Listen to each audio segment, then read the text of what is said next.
Good evening, ladies and gentlemen, and welcome to the Danish Spiritual Association with this little live feeds, where we happily can present you for Mr. Tim Abbott from England to talk about and answer questions on the psychic senses. Og jeg laver lige en hurtig dansk introduktion også. Velkommen her til Dansk Spirituel Sammenslutning, og det er den her lille live på en times tid, hvor vi har inviteret Tim Abbott fra England med som til at fortælle lidt om de psykiske, de clairvoyante sanser, og svare på spørgsmål omkring dem også. Til at starte med vil vi rigtig gerne lige høre jer derude, om I kan høre og se os. Fordi det er jo ret vigtigt, når vi laver de her små live. Så skriv gerne lige i kommentarerne, om I kan høre og se os, så vi er helt med på den også. So, ladies and gentlemen, if you can hear us and see us, please write a comment to let us know.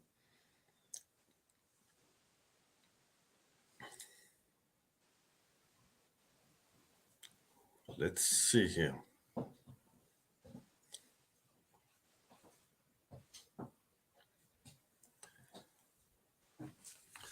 Så hvis I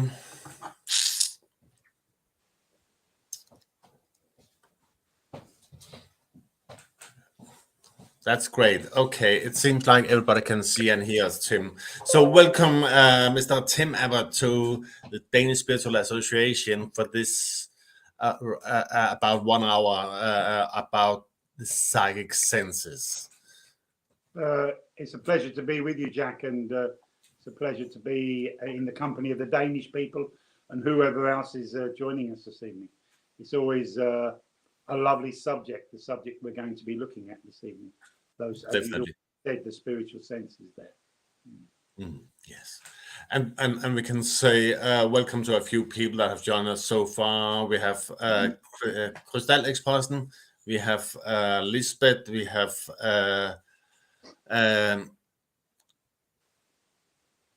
Liz, we have Annelise, we have quite a few people joining us at the moment. So welcome everybody. And I have to say a great thank you to Lawrence Saville and Poole Christian Spiritualist Church that is helping us out tonight with this StreamYard live, because there have been some challenges for my profile that have been kind of banned from Facebook in several ways. So, but that's how things sometimes are. So, Tim, are you ready to answer a lot of questions, talk a lot about the psychic senses? I certainly am. And I have to echo your remarks there that we have to thank Lawrence and the Poole Christian Spiritualist Church for hosting us this evening. That's very kind of them to do so. And we were just talking there before we came on air how we should be supporting each other, and especially as like-minded people, spiritual people there. And we think of the war that's exploded in our faces of late in the Ukraine there, with the Ukrainian people and the Russian people. And, you know, one of the things we can do to help is turn to our spiritual beliefs, turn to the power of prayer for both sides. I'm not just saying about one side here. They are all our brothers and sisters. And, you know, maybe even closer to you, Jack, in Denmark. But for me in England, it's only a couple of hours away on a plane. So it's very sad that this is going on. And we send our thoughts out to all those who are involved in it. But yes, coming back to your statement, I am ready and raring to talk. Wonderful, wonderful. And that's just so lovely. So first of all, we are going to talk, have a little chat about the psychic senses. And as I said before, you're welcome with your questions, and we will try to answer the questions during the next hour as well. If you're not comfortable with writing the questions in English, you are welcome to write it in Danish, and I'll just translate it to Tim, so no problems. So, Tim, the psychic senses. What can you tell us about the psychic senses? Well, I have to tell you, it's been a gorgeous day here in the Midlands today. A little bit chilly, but the sun's been out. And as you know, Jack, because we are friends, that maybe about 8 months ago we lost our dog to the I spirit know world. that. But Poor just Alfie. before, absolutely, little Alfie boy. But just before he went, maybe about a month before, we introduced another dog into our family. So every now and then, of course, he has to go out in the garden. And so I opened the back door and off he went. And he'd been out for a while. So I went outside to see where he was. And immediately outside the back door, there's a table and chairs. And I sat down because I could feel the warmth of the sun. And because of the winter and the cold weather, I haven't really paid a lot of attention to our back garden. But I just sat in the chair for a moment, and my physical senses started to become activated. I began to look at the buds beginning to come through on the plants. We have a rose garden. We have roses on 3 sides of our garden, and the leaves are beginning to come now on our little plum tree, and we have different plants, and you could see the spring life within the plants and the tree and the roses beginning to come to life. But I hadn't noticed it. I hadn't noticed it because I hadn't chosen to look. I hadn't chosen to sit in my garden and smell through the physical senses there. But in this moment, when I was waiting for little Teddy boy to do what he needed to do in the garden, I took the time to allow my physical senses to embrace the garden. And it was a beautiful few moments. And I think sadly within, if we look at the spiritual senses, the spiritual senses really are an extension of our sensitivity that and it's how we perceive the spiritual energy. And it's important that I underline that phrase, the spiritual energy, because that doesn't necessarily mean the spirit world. And I'll come back to that. And through our sensitivity and awareness there, it's how we perceive the very makeup of the energy. For example, this can be experienced both with those that we understand as psychics.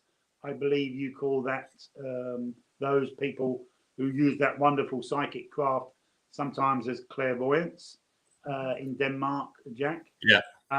And in the craft of mediumship, the spiritual senses will be activated.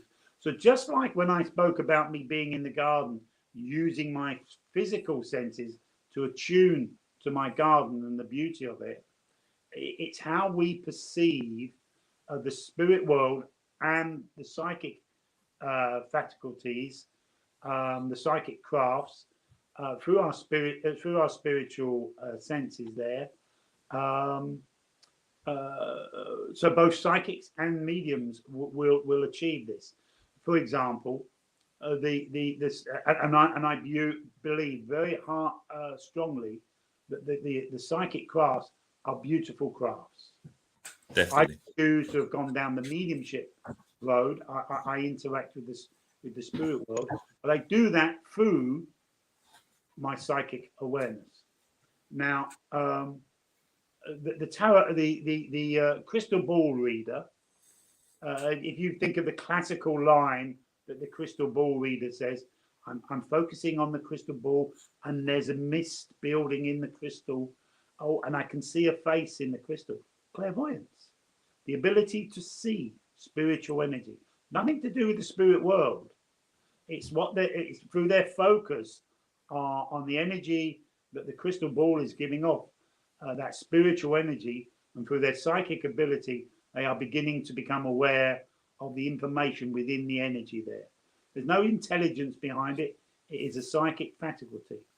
And in the same way, the medium who is interacting with a discarnate spirit, a communicating spirit, and that communicating spirit will express thoughts through the power of telepathic mind-to-mind communication there.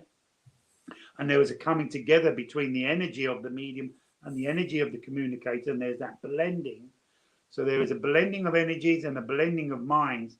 And as that communicating spirit expresses, let's say it's Grandad, expresses his thoughts, I am Grandad, my name was George, I died of cancer.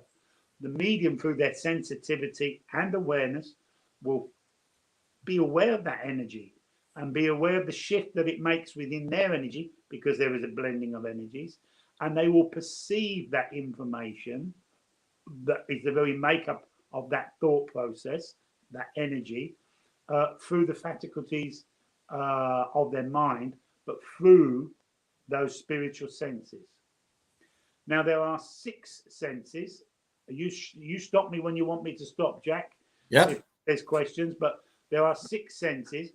And in many different schools of mediumship and psychic awareness, many different terms, titles, if you like, are used to highlight those 6. But maybe I could share with our listeners the 6 most commonly used, or that I believe is the 6 most commonly used phrases throughout different schools of mediumship or psychic awareness there. So, number 1, clairvoyance. You notice they are French terms. We can come back to that. Clairvoyance, the ability to clearly see spiritual energy. Again, not necessarily the spirit world, because psychics who are not connected to the spirit world experience clairvoyance as well.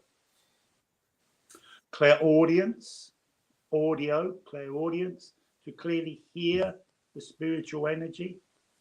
Clairsentience, to clearly sense the spiritual energy. Clairaudience, to clearly taste the spiritual energy. Clairolfactience, to clearly smell the spiritual energy. You may have heard mediums saying things like, I know your father was a smoker because I can smell the tobacco.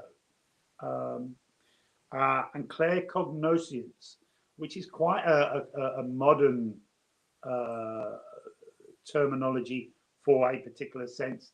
And that is where, when the medium or the psychic is not aware of what spiritual sense has been used in an experience. So, for example, maybe a medium would say, I know your father's name is John, but at the same time, the medium saying, I don't know how I experienced that. I didn't clairvoyantly see it. I didn't clairsentiently feel it. I didn't clairaudiently hear the name John. I just know. Now, back in our day, Jack, we would have called that a gut feeling. Yeah. But so we now put a lovely phrase, claircognoscience, to clearly know in the information. So both psychics and mediums will use the spiritual senses. And the challenge comes, and you know, Jack, you and I have been teaching students mediumship and psychic practices for many years now. And the challenge comes is acceptance of those 6 senses. And quite often, both you and I will hear students saying things like, yes, but I don't hear the spirit world. And the minute a student of psychic crafts or of mediumship acknowledges that, I know I cannot hear the spirit world, I cannot hear the information. We have to remember that we perceive these experiences through the faculties of our mind. We acknowledge it in our mind. So if we deny it in our mind, I cannot hear the information, I cannot hear the spirit world, and then you simply won't. You simply won't. Not because you can't, because you're denying it for yourself.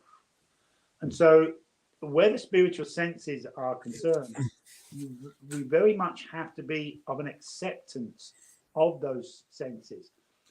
And I always give this example, Jack. If you were walking in a beautiful park with your partner, and your partner said, oh, look at that beautiful flower, your first thought would not be, oh, I'm not going to be able to see it. I can't see it. I'm not going to be able to see that flower. You're not going to. You're not even going to think about if your eyes would let you down or not. You would simply look at the flower and to see its beauty without questioning the ability of your eyes giving you the experience of seeing the flower. Yet when it through this physical sense of sight.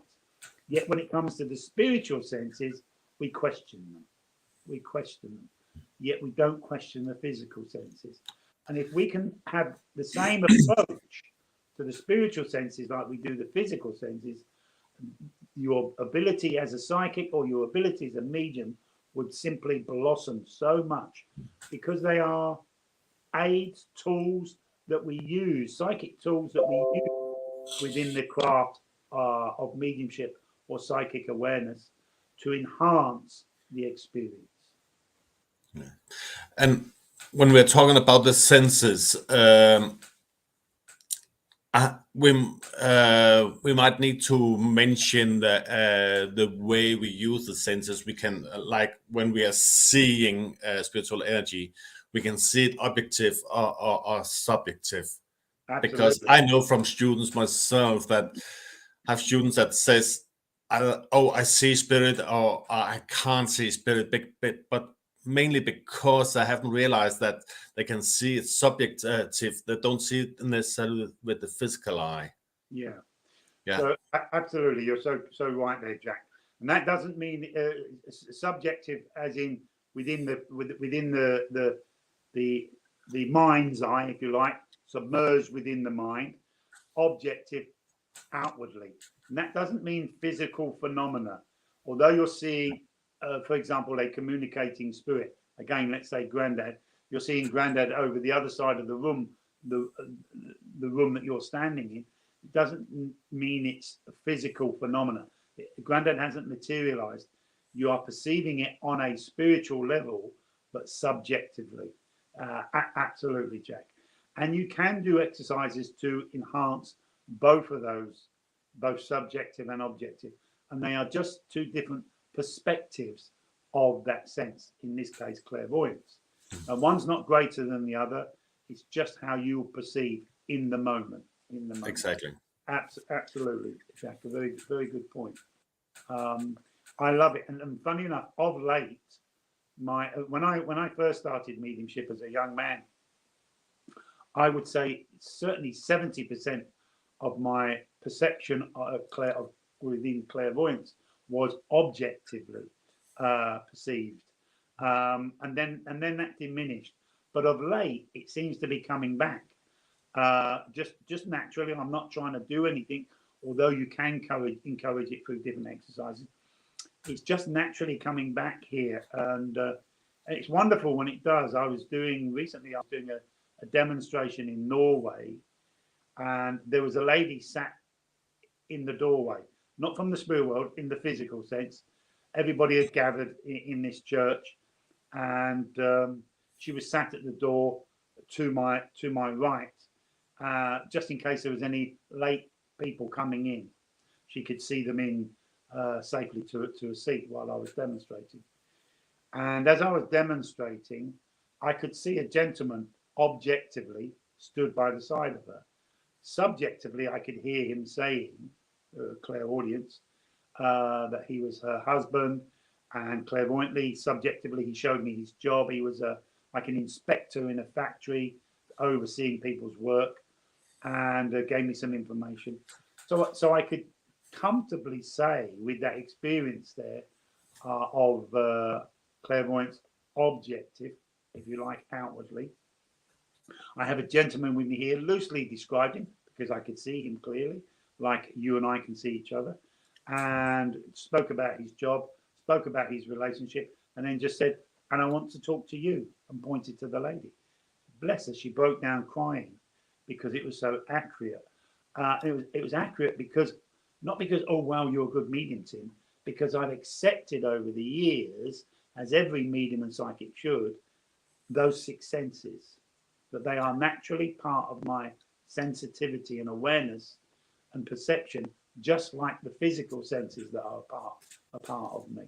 And when we can do that, it overcomes so many challenges within our mediumship. It really does. Good point, Jack. Good point. And I'm a great believer, as you're talking about the natural aspect in it. Like when we're not looking for our physical senses, we just have them. And sometimes I've seen with students that they have a hard time to accept that all these senses is a natural thing to us. Yeah, absolutely. And I think until an individual who's working in a spiritual way, again, immaterial to if it's on a psychic level or mediumistical level, until an individual can truly accept and surrender to the spiritual senses, you have a situation where people look but they don't see. Yeah. So, for example, they say, "Oh, I know I know your father was a farmer because I can see him in his tractor." But they're looking at the tractor, but they're not seeing the tractor, if that makes sense.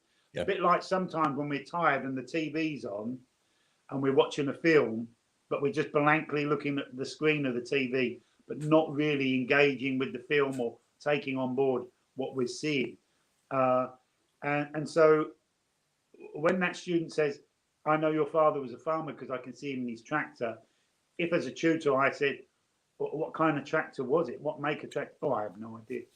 Yeah, Was exactly. it a modern tractor or an old tractor? "Oh, I have no idea," because they've looked at it but they haven't seen it. They listen but they don't hear. They touch but they don't feel. They sense but they don't feel. If you understand that.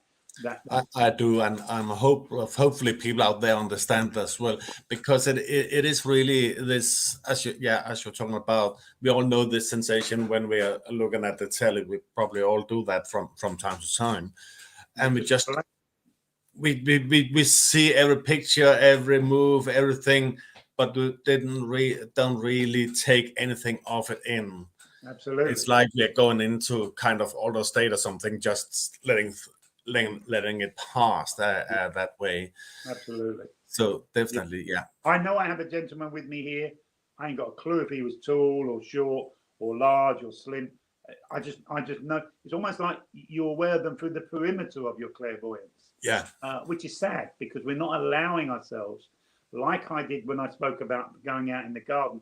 I just took a moment to breathe in, to be at one with the garden.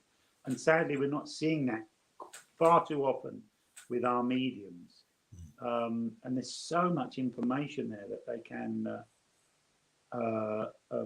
For example, quite often, again, I know you and I have had this experience there, Jack. Quite often, someone will say, a medium will say, "I have your father here. I know he worked in a factory because I'm standing outside the factory looking at the big gates, looking at this factory, this large building." Well, most factories that I know will have the name of the factory on the gates. Yeah. And they never give the name. No.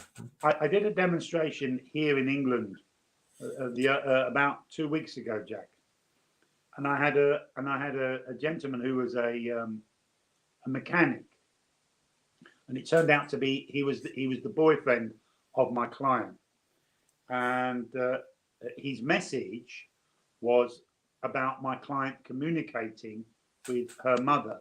Her mother was very ill, and they've not been speaking. Hey, you need to get together and communicate a bit more. And he started that subject matter of communication off by giving his telephone number. And Yeah. the lady's jaw, as I gave it, she obviously knew it because she was his partner. Her jaw just dropped and hit the floor. That, my God, he's got the telephone number. And a couple of people came up and said, "I can't believe that you got the telephone number." And my answer was, but that gentleman in the spirit world knew his telephone number. It's not hard for him to get the telephone number. The challenge comes for me to accept listening or clairaudiently or looking and seeing clairvoyantly the numbers that he's offering up so that I can offer it to my client. That's the challenge. It's not hard for the spirit world to give it. It's hard for the medium to accept it. And when we can learn that through those senses, it so will elevate the standard of our mediumship throughout the world. Yeah. Definitely. I think we maybe should say hello to a few more people that have joined us Absolutely. here. And encourage I can see we have Donna Perry Harkin there. We have Solvay. We have Lola. We have Jette. I know you know Jette. She's on one of your online classes. lovely lady. We have Susan Brown, Jolie Pierce. We have Bodil Grace and Tony Hawkins. Oh, good Tony. Another bad boy. Lovely medium. So and we have Heidi, we have Rita Soul. So hi to everybody out there. So I don't know. There's a couple of comments and questions. Do you want one now? Let's do it, Jack. Let's do it. So we have Bodil says, is it normal that you experience deep crisis before your psychic senses is been awakened? Mine open. It was like my opening was after a near-death experience woke me up. Mhm. So that's a wonderful question. Thank you very much. Forgive me, I'm not going to try and pronounce your name. I wouldn't do it justice, but thank you very much for the question. So my answer to that is not all. That's not always the case. I would say that quite a lot of mediums, their spiritual ability becomes activated because of some kind of trauma in their life. For example, losing a loved one, and you mentioned there that you had a near-death experience, and so there are lots of mediums who will talk about those types of events in their life that activated their, not necessarily their mediumship, but the psychic faculties that is, if you like, the foundation of one's mediumship. And I think what we have to remember here is that those psychic faculties that both Jack and I are talking about, those spiritual senses, because they are psychic faculties, are extensions, for want of a better word, of your sensitivity, which you then perceive through the faculties of the mind. But because they are extensions of your sensitivity, when you have a traumatic experience, like a near-death experience, like losing a loved one, of course, your sensitivity, there are shifts and peaks and troughs within your sensitivity because of the emotional traumatic experience that it is. So it can, in some people, activate that is already there, laying dormant, and because the shift on an emotional level, maybe on a spiritual level, but most certainly on a sensitive level, it will activate these senses, which then will allow, when you are in the company of spiritual energy, either on a psychic level or on a mediumistical level, it will allow you to use them because it's awoken them, if you like. I hope I've answered your question. Yeah, I believe so. And if I can just add to it, sometimes, or let's say, instead of sometimes the awakening the senses, becoming aware of the senses. Yeah, no, yeah, Because I believe this, we have the senses from we are born. absolutely. So it's more to me about, it was for my good self, becoming more aware of my senses, because I know I always have had them when I look back, but it was just a change of perspective in my life. So it wasn't the traumatic experience that you went through, Jack. It was passing of a loved one that changed that perspective, but it was like I know when I'm looking back now, looking back before that time, the senses have been active all my life. Just my awareness of them and what it really was I was experienced before that. So it was that change of perspective towards the senses that changed for me. Yeah. Your relationship with them changed. Yeah. For me, there was no. I mean, I've never had an easy life when I was a child, but there was no death of anybody. There was no traumatic experience like there was with our lovely lady who's asked the question there. When I look back, I remember having interacting with the spirit world.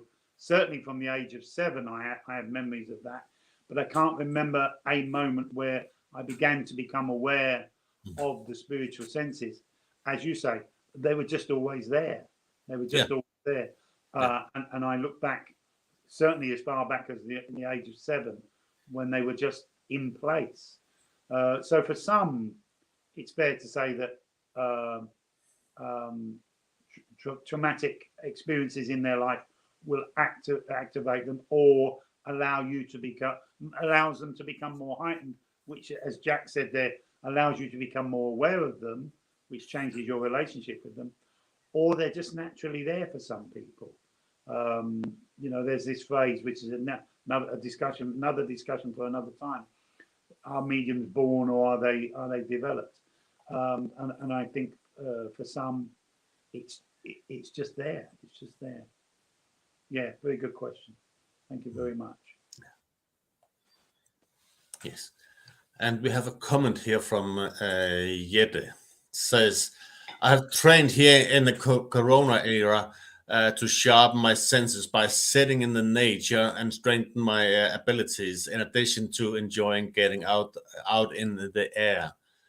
And it has definitely helped all my senses. Mediumship and my cleansing of my human root inside. And we need to enjoy the process and the path to development. Well, I agree with her on many different levels there. She's a lovely lady, and I know her well, as I'm sure you do, Jack. Well, I've come to know her over the last couple of years, and she's a lovely lady. And there's several points that she makes in her statement there that we can do nothing but agree with. So first of all, she highlights there the relationship with Mother Nature and how it will activate those senses there. I would say if you allow it, you could walk through a park and be ignorant of the beauty of that park, and the next day you could walk through the same park and if you like, your heart, your awareness can be open to the beauty of that park. So I think it's about allowing yourself, surrendering to these experiences, to allow yourself to be at one with things like Mother Nature, the beauty of your family, the beauty of the town that you live in and your surroundings. And I know most certainly you have a beautiful country there in Denmark. I've took walks with Jack in many different fields and woods and forests, and we have a beautiful story about one, but I think that's maybe for another time. That includes fairies, but a beautiful country you have, and if you can allow yourself to be at one with that, it most certainly will activate that, not only through the physical senses, but through the spiritual senses there. I do an exercise there where I take students out into like a field or the woods, and you blindfold one of them, and then the person who's blindfolded, obviously you give them a partner, a guide if you like, and their guide will lead them through different parts of a field or a forest, and it's amazing what you can see with your eyes closed. Yeah. And how attuned, very quickly, how attuned you become. Yetta said something else there about allowing yourself to enjoy the development, the journey. And far too often, and I don't know about you, Jack, but far too often, I meet students and who I know who are developing their spiritual abilities, and I will say, how is it going for you? Oh, it's tough. Oh, it's hard work. Oh, it's not easy. Oh, I'm struggling. And I say, well, then go home. Go home and be a plumber. Go home and be a housewife. Go home and be a nurse. Go home and be a teacher in a mainstream school, because your mediumship should not be a struggle. I'm not saying it's going to be easy, but enjoy, as Yetta said there, enjoy the journey. Enjoy. It's not a crime to fail at an experience. Oh, I didn't get that exercise that Jack asked me to do. I didn't get that done correctly. Doesn't matter. What did you learn from the experience? What did you learn from the journey? And enjoy it. Enjoy it. If you achieve, if you fail, it doesn't matter. It's not about being a superstar or not, as the case may be. It's about having the experience through the spiritual senses, and each time you do, you will empower them.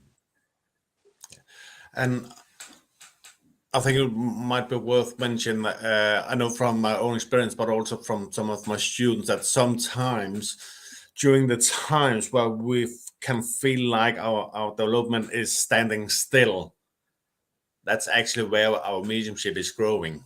Absolutely. Absolutely. And we don't really see it ourselves, but everybody else around us can often see it. They can see how the mediumship and our personality sometimes will grow and grow and grow with it, but we are not able to see it ourselves because all we put our focus on is the things that it's not that easy. But it's when it's not easy, we are changing our mediumship, and if we're putting the right mindset on it, it will make our mediumship grow. Yeah, absolutely. And it's not only mediumship that will encourage that growth. Most of the mediumistical growth will be done outside of the classroom, outside of the mediumship. I don't know about you, Jack, but I've worked with students maybe for a couple of years, and then they say, oh, I need to take time out. I don't know. One of my parents is ill, for example, so I need to take time out. And they step back from the class for maybe a year. And then when they come back, you can see this growth in them. They've done nothing with the spirit world, yet they've done a lot with themselves. And it's encouraged and brought about an illumination in their soul, in their spirit, that so adds to and enhances their relationship with the spirit world. But yeah, definitely, I'm totally agreeing with that, and I know you as well as myself. We have had some loss of some close loved ones that we don't want anybody to experience. But I can say for myself, what it has done to me as a person has definitely affected my mediumship as well, in good and bad. Yeah, if I can put it that way. Yeah, I know, and I think maybe we need to be open for our visitors, Jack. But sadly, both you and I have lost daughters to the spirit world. Two beautiful souls in the prime of their life, and sadly, I know your lovely daughter. I met her only once, but a lovely lady. Went because of a long illness, where my daughter went quite suddenly. It was a long illness, but she went quite suddenly. And we are members of a club that we don't want to be members of. Parents, children. But I don't know about you, Jack. But come back to that question that Our Lady asked about, trauma, bringing the senses, activating the senses. Yes. And your phrase about, well, maybe it's about having a different perspective of them. I know that when I do readings or demonstrations that involve children or young adults, and I'm giving the parent, and the parents are my clients, the recipients, there seems to be something, for me, there seems to be something extra within my mediumship that empowers it, that elevates it, the quality of it, the presence the personality of the spirit comes through just that little bit more illuminated. And I think it's because of the experience I've had, the horrific experience that I've had of losing a daughter to the spirit world. I don't know how you feel about that, Jack.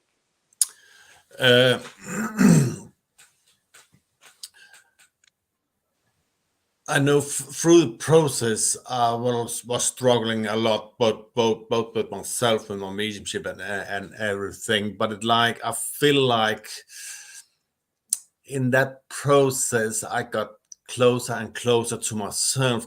Got a better understanding of myself, my own emotions, my own thoughts,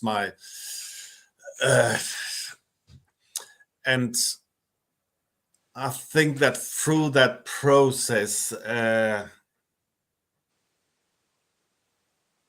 especially after her passing, I have valued so much of what I have gained from that. Mm. So even though it was a really hard journey, Of course. it has been such a beautiful journey as well. As you said, A growing experience. yes. Yeah, absolutely. You know, and an experience of and a change of how I look on the physical life as well as this kind of life. You know. So I don't know about you, Jack.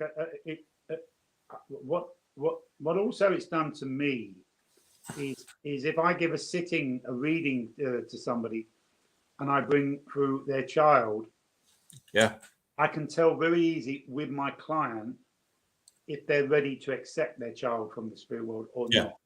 Yeah. And if I can share a story, I'll make it as brief as possible. I was working out in Switzerland, and I'd finished. I knew I had a sitting to do. The lady where I was staying, where I was lodging, her friend of hers wanted a sitting. I didn't know the lady, and I'd done a class. I was doing several days of teaching. On this particular day, I finished the class, and my translator said, "I'll drive you back to where you're staying." And I said, "No, it's okay. I'd like to walk. I've got a sitting to do at 7:30, so I'd like to just clear my head." And this was 6 o'clock. And as I left the building, clairvoyantly, objectively, I saw a young man standing outside the building, and he said, "My parents are already waiting." And I said, no, it's only your mother who's coming for the sitting. And he said, "No, my father's there as well, and they're already there waiting." And I said, well, that's okay, but if you can step back and come back later. And he said, "Tell my dad about the tractor." And I said, and he showed me a tractor when he was a young boy, maybe of about 4 years of age. So a child's tractor that you sit on and pedal. But he also then showed me a tractor that a farmer would use, and the tractor rolling down a bank, down the side of a hill, and that's how he died. Okay, but if you can step back now, and I walked back the 10 minutes to where I was staying, and lo and behold, as I opened the door, the lady who housed me said, "The lady's already here, and her husband's come with her." Oh, okay, that's fine. They're a bit early, but I knew they would be here because I've already been aware. I've been talking to their son. So I went into the room and I started the sitting, and I said, "I'm glad you've come to the father, because your son knew you were here and he wants to talk to you." And the gentleman's arms were, he was very, I don't believe in your body language stops the energy at all, but I could see that he was somewhat, if you like, protecting himself emotionally through his body language. And I said, "Well, your son's asked me to talk about a tractor, but in two different stories." And the gentleman's going, "Tractor? No idea, tractor." I said, "Well, he's showing me a tractor on a farm and it rolling down the side of a hill, and that's how he died." "Tractor? No. And the lady, the mother, leant over and said, "Honey, you know he died on a tractor." the tractor accident. That's how he died. Yeah, but this guy could be just guessing. And immediately I could feel this man's energy. And what he was actually saying to me was not, you are wrong, Tim, because the information was actually correct. He was saying, please don't hurt me. Please don't hurt me by giving me my son. Because if you give me my son from the spirit world, I have to then acknowledge that he's no longer here in the physical sense. And there are some people who are not ready to receive that information, that reality of the spirit world. And part of our spiritual senses, if we come back to that, part of our job as mediums on that psychic level is being aware how comfortable our client is, clairsentiently feeling how comfortable is our client to receive that information or not, as the case may be. And it was clear that the wife had dragged him along, almost forced him into coming. Yeah. He didn't want to be, this is hurting me. I don't want to be here. You see what I'm saying, Jack? Yeah. Yeah. And I believe it's a great reminder about the responsibility we have as a medium, as psychics. And because we are working with, our work is life changing. We are working with people, with emotions, with thoughts, and everything. So we can change people's life, and really have to be aware of that responsibility. Not only in that moment where, well, maybe we can hurt them, but also when they leave us. The thoughts, the emotions they're leaving with. You know, I know of a student of Jeanette's who is a wonderful medium, did a church demonstration and went to a young lady, I say young lady, maybe late 20s, and gave her a loved one from the spirit world, which she accepted. She accepted it, the whole message fully, and then proceeded in standing up, walking into the ladies' toilets and slitting her wrists. You know, where was that lady's mind and emotions when she was receiving that information that obviously tipped her over the edge to a point where she wanted to take her own life? But as you say, we have a great responsibility, not only during the sitting, but what is that recipient, when they're carrying that information away from that sitting, what are they going to do with it? How's it going to affect their life? Because it should be empowering and enriching their life with the knowledge that life is eternal. But sadly, for some, it can have a different effect, of course. Yeah. So, yes. Yes. And should we just use a quick moment just to say hello to a few people? I can see we have Sue Townsend there. Hello, Sue. We have Joan Kratowicz. We have Mariana Bach-Sonsen. We have Pauline. We have Hill. We have Craig Morris. Lovely. Have joined us saying good evening. And I can see here there's a lovely question here from Jette about the senses. How do you feel? That it is a psychic reading and not? How do you feel the difference between when you're doing a psychic reading compared to when you have a spirit or a loved one's or guide coming in when you receive a seating? Okay.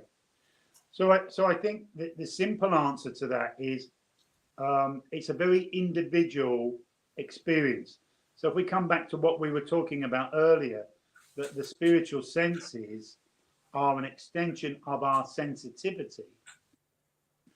We are all sensitive on different levels as individuals. We are all unique in our relationship with our sensitivity. So some people will say, I don't do emotions. Emotions are for wussies. I don't do emotions. And they're quite closed. And they're happy to go through life like that. Some people are very open and they embrace their emotions. So different people will perceive working on that psychic level in comparison to working on that medium mystical level very much through their own sensitivity. They're therefore very much unique to their own experience. I can only tell you my perception of when I work both on the psychic level and on the medium mystical level. And I hasten to say, I see them both as beautiful crafts. But for me, when I work on a psychic level, it's not supported by an intelligence, an external, a discarnate intelligence. So it's just facts, a bit like reading a book, if you like. You're reading the energy through these spiritual senses. And so it's very one-dimensional, very flat, very lifeless. When I'm working with the spirit world, it's alive. It's alive. There's an intelligence that is very much a part of the very makeup of that information. There's a personality, there is a presence, and it's alive. So it is very much more than just one-dimensional. There are many facets to that interaction. For me, that's how I experience it. I don't know about you, Jack. Very similar, very similar, and I know Yet just have put in that comment as well that she kind of feels sick, like that somebody is putting around with her energies, or how to say it, when they're doing a psychic reading on her, and I believe we have to be aware when we are working as mediums or psychics, where we actually are getting the information as well. Not that one, as you said, one is not better than the other, but because of difference and the intelligence from spirit. We sometimes, I don't know about you, but I know sometimes I realize that people think that they are working with spirit, where they actually are reading the recipient and reading the recipient's memories of the loved one. Yeah, I agree, Jack. Yeah, but don't have that communication, have that intelligence from spirits. Yeah. Um, I think it's about part. It should be part of your development, and through that development, coming to have an understanding of when you're working on the psychic and when you're working mediumistically. So it's about spiritual education, really. Pardon me. Sadly, we live in a world where everything is instant. You know, hey, we have drive-through. You know, you can go and get your evening meal and not have to leave your car. You can just drive through. There's different famous burger bars where you can just drive through, pay your money, and within 2 minutes you've got your food. We live in a very instant world now, where everything is produced for you immediately. And sadly, a lot of people are taking that approach into their mediumship. And if they would just give themselves time to study their craft and have an understanding of it through this sensitivity, through these psychic and spiritual senses, that they would have a greater understanding of when they're working on the psychic, when they're working on the mediumistical. And as you rightfully say, Jack, we're not saying here that one is better than the other. We're just saying understand your craft, understand your spiritual science. And if I can just come back to something that Yetta has just said there about feeling uncomfortable somewhat when people are reading her on a psychic level, and that's just where her sense, she's beginning to have an understanding there of her own energy and when it is affected by external energies. For example, somebody's energy impinging on your energy, to read it on a psychic level there, and you can feel that for some people, intrusion into their energy many times. And I'm sure you've had this experience, Jack, when you're demonstrating on a public arena there, and you and I have done many demonstrations together. Yeah. And you can feel somebody observing your energy where they don't quite know their craft, and their energy or their awareness, for want of a better word, is impinged, is inside your energy, as opposed to observing it from the perimeter, if you like, outside. They've stepped into your energy, and it can affect things because it can become confusing. There's a new energy inside my energy, the observer there, and it's just an awareness through your sensitivity, probably on the clairsentient level. There, you're sensing this new ingredients in your energy there, and for some people, as Jette kind of touched on there, it can be somewhat disturbing. Yeah. Yeah. It can. And as you said, while you're standing on a platform or something, somebody in from the congregation is tapping into you. It can be. I have tried to stand on the platform and said, "Please stop that." To a person, if you can't, step out of my energy because you're really disturbing my work here. Absolutely. Yeah, I agree 100%. And it's very tempting, isn't it? It's very tempting for the budding medium or psychic to sit at the back of a hall and take their awareness into the awareness of the medium as they're interacting with somebody from the spirit world to see what's going on. I just want to see if I can get a better piece of evidence than the medium's got. Yeah. Please don't do that. Please don't do that, because you just you confuse things. You possibly spoil the evening for everybody else. And all you're trying, and the reason, or what's encouraging you to do it, is simply the ego. That's all. Don't do it. Don't do it. Let the medium get on with their work. Yeah, and I guess, as you said, when you know your craft, like we can sit there, we can observe the energy without disturbing it. Yeah, absolutely. It's like standing outside the window, just looking in through the window and not going through the door to go into to interact. And that's very good way of putting it. Yeah, absolutely. Yeah, I always say it's like standing outside the grounds of a building, and you're looking from outside the other side of the fence. You're looking at the fence, but looking through a window is maybe a better way of putting it, and without actually opening the window and climbing into the building. Absolutely, yeah. And that takes time to do that. And it does. I would always encourage people to meditate and do the different types of meditations, because within the act of meditation, and there are different types of meditation, and I'll just name them. We're not going to go into them because that's not what this evening is about. But sitting in the power, visualization, meditation, contemplation, relaxation, and I would encourage you to do these different types of meditation, because they will empower and very much strengthen the spiritual senses.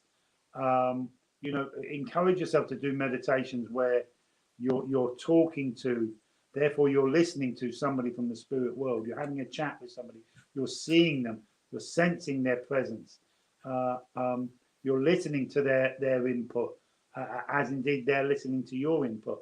That will really encourage the senses there, which normally, if you allow them to come naturally within the format of a meditation, and then you will naturally take them on board into your mediumship there. I see that's another. I believe that's another question, Jack. Oh yeah, you basically. I just saw that question as you started talking about the meditation, because the question is about how can I, in my daily work, develop my mediumship without clients. You just answered that. So yeah, absolutely. Think about, and I'm sure Jack would be the first person to agree with me this. Both Jack and I run classes and circles and things like that, groups. But as teachers and mediums, we are limited to our ability. We are limited to our ability. Yet if you take your awareness to the spirit world and allow yourself to be taught by the spirit world, there is no limitation. And they will come through the power of a meditation, through the format of a meditation. The spirit world can come and teach you that you need to empower and develop your mediumship.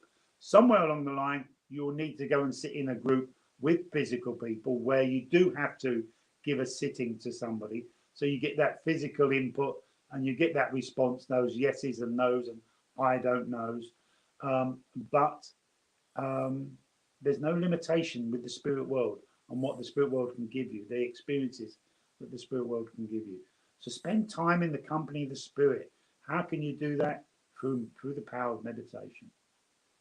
Wonderful. Thank you very much for your question. Okay, and Marianne, I can see you have put a few comments, but I'm not quite sure if I understand what you're writing there. But we're getting close to an end. We can just have a quick one here.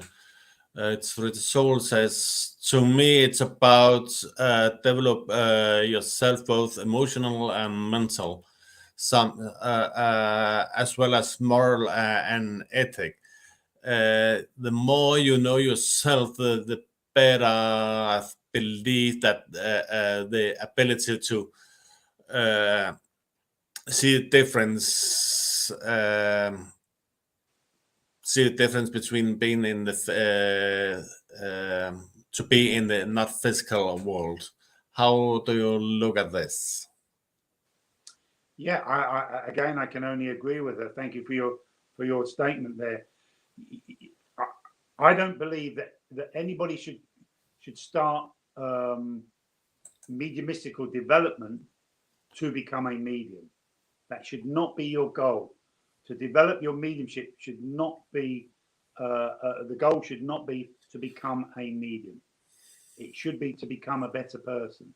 It should be to empower, to feed, to nurture your own spirit, and we do that through mystical practices, psychic and mediumistical practices there, and to be in the company of the spirit, your own spirit and discarnate spirit, is that opportunity of self-development, and that doesn't mean we have to be saintly to be a medium. You know, we all have life's experiences. We all make mistakes from time to time. Some of them just small ones, like, oh, I shouldn't have eaten those onions for dinner. It's now disturbing me. Some of them life-changing experience mistakes. And some of them are experiences that we are very proud of. We are human beings, and mediums are human beings, and psychics are human beings. And so we make and have life's experiences, and some of them positive, some of them not so positive. But as part of that journey, as part of that unfoldment of our mediumship, we should also be unfolding and taking that journey of spiritual development. And again, I come back to meditation, and here we look at things like contemplation, where you would take a word, going into the quiet, going into the stillness of self, and taking a word like brotherhood, love, compassion, and just contemplating on that word. What does it mean to you? What is the value of that word? What are the strengths and the weaknesses of that phrase? And it will affect you in a positive way, and allow that unfoldment of your own spirit and spirituality to come about. You know, I often say, and I'm sure Jack would say the same to his students, how can you do justice when doing mediumship to someone who died of starvation if you've never been hungry yourself? Yeah. How can you do justice for your mediumship to somebody's long drawn out illness if you've never been ill yourself? and in a very safe way, and I say this in a very safe way, be careful how you hear me here, in a very safe way, ordered way, you can experience life's experience through the power of meditation that will empower your mediumship, that will give you those experiences that will enrich when you're being of service, either on a psychic level or being of service to the spirit world. So there has to be an element of spiritual unfoldment. You can't stand and talk about love from the spirit world, support and love and light for everybody, and we're all brothers and sisters because we're all spirit, and then go away and rob a bank or something. You know, it doesn't add up. So, and again, I say we make mistakes, but there has to be an element of spiritual development that gives support and empowers your craft. Jack. Yeah. And I think we're actually getting close to an end of this evening now. It's amazing how fast time goes when you're in good company. Mm-hmm. So, but before we end, we'll just announce a few things because everybody out there, if you want to experience some of Tim's teaching here in Denmark, there's an opportunity in November, the 11th to the 14th November. There will be a course with Tim, and we will put it in the comments here. There's the link for the event. And Tim, next year, I'm really looking forward to next year. Next year, the two of us will have a tour de Denmark. Absolutely. It's not a tour de France, that's this year, but a tour de Denmark will be next year. Next year. We haven't got to do them on bicycles, have we? Oh no. No. But we did a couple of years ago. It was planned during the Corona, but was cancelled there. But we will do it next year, and that will be in June, from the start of June. And we will be on Zealand, we will be on Fyn, we will be in Jutland. So we will come around the country, the two of us, with courses, with demos and settings and things like that. Do come and say hello to us. Yes. So, and I believe there will be more lives where you will be involved as well. We have done that a lot before, and I'm sure we'll do that in the future as well. So the link is in the comments. So please go and see that. But I think we'll say thank you very, very much, Tim, for joining this evening for the Danish Spiritualist Association. And thank you again to Lawrence and Poole Christian Spiritualist Church to help us out with this live here. So it's been such a pleasure, Tim. Looking forward to see you soon. Jack, it's always a pleasure being in your company. And I love the people of Denmark. It's always good to hang out with you, good people. So I've enjoyed the hour that we've spent together. So good night, everybody. See you soon again. Just follow our Facebook page and the website. So thank you, everybody, and good night.